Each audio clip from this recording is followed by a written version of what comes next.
So, earlier today, or actually on Friday, October 21st, because it's after midnight now, the Eighth Circuit Court of Appeals issued an emergency stay barring the discharge of any student loan debt under the Biden administration's debt relief program.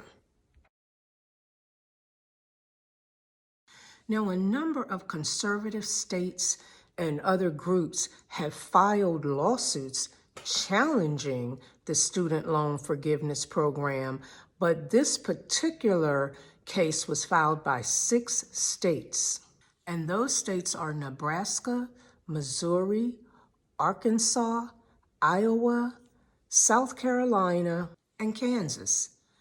Now, the U.S. District Court, the lower court, threw the suit out, saying that those states lacked legal standing to challenge the program.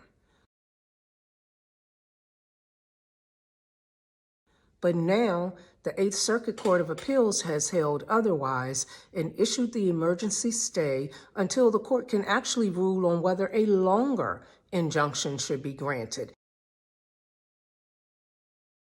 And this ruling by the Eighth Circuit came just about an hour or so after a United States Supreme Court justice declined to issue an emergency stay in a lawsuit that was filed by a Wisconsin-based taxpayers association.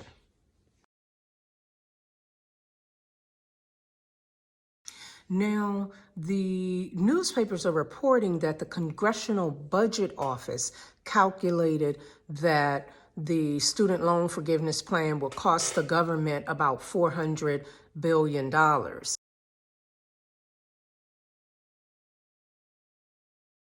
But I didn't see anybody filing any lawsuits when Congress proposed giving $53 billion to computer chip programs, as I reported back in March on this video,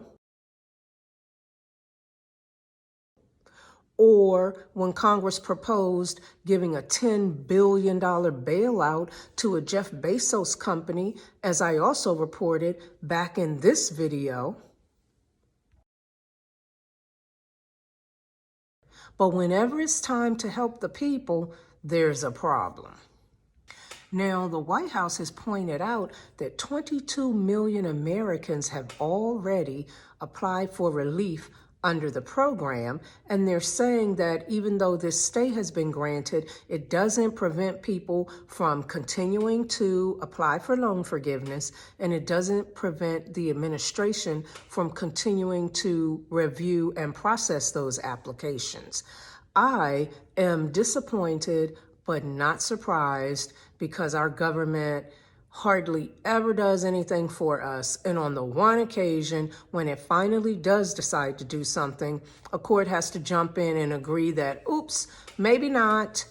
Maybe not. Let's put this thing on hold and drag it out and see if we can bring it to a stop. So, of course, I'll be following the case to see how things play out. Stay tuned. I'll keep you posted.